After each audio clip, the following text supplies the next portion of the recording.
What's going on, guys? The drill that we have for y'all today is going to be snaking the pick and roll. Now for us, I want to really focus on our ability to be able to snake by allowing that ball to float in pocket, load that way to the outside step before we engage in that push cross to get into that snake action. Really focus on where I'm running, the angles I'm taking, and my ability to get into those consistent shots off that pick and roll.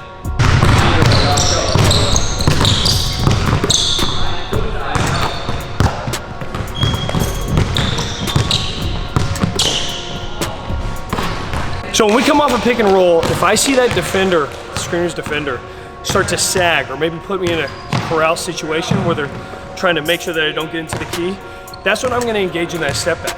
Okay, it allows me to see where they're moving, step back to create additional separation, understanding that we are attacking downhill at somebody that's probably going to be a lot larger than ourselves. So make sure we have that control and that awareness to be able to go right into that touch step back.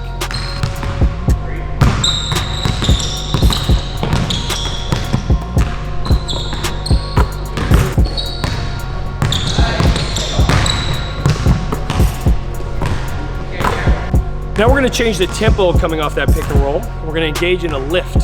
So as we get into that lift, I want you to allow the ball to float in the pocket, and we're going to give that inside shoulder turn or that look off that shoulder to make sure we can spot where our defender is coming from. We're still getting into that push cross, but I just want you to change that time. We're not trying to go downhill as fast as we can now. Engage in that lift so we can slow the timing down, and then quickly into that push cross.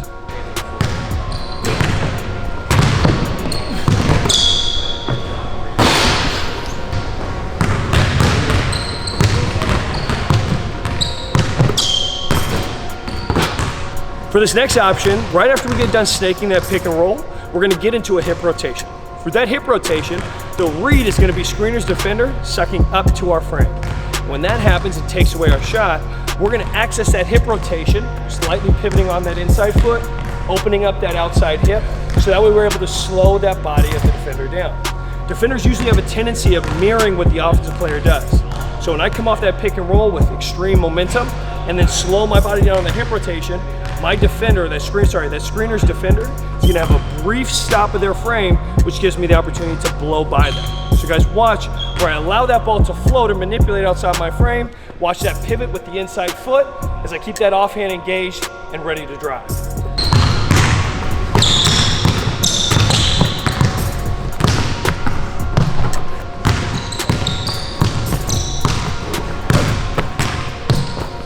Hope you guys enjoyed that drill where we practice snaking that pick and roll. Make sure you guys focus on ball placement, getting the ball wide outside your frame, changing tempos as we did for some of those reps, and then getting into different attack options based off of how that screener's defender is playing us. Hope this helped you guys. Make sure you drop a comment. Let me know what you guys want to see more of so we can keep giving you guys some great content. Take care, guys. God bless.